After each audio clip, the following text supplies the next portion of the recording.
প্রচন্ড শীত পড়েছে ভাই।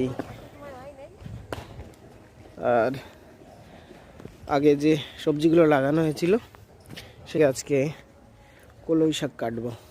এই দেখো, আগে ফাঁকা দেখেছিলে, এই তো দিদি তুলছে, কাটবো এটা দিয়ে এখন কলই শাক। না ধর,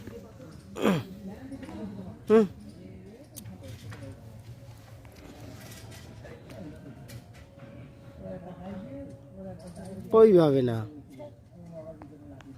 দেখি কিভাবে কাটা হচ্ছে, দেখি এইভাবে ধরে একটা একটা করে দিয়ে কাট,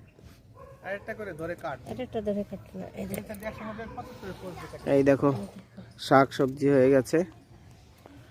এখন কি কাটা হচ্ছে, কলই শাক, মাঝখানে আছে পেঁয়াজ, এটা মূলো, ফুলকপি, ওলকপি।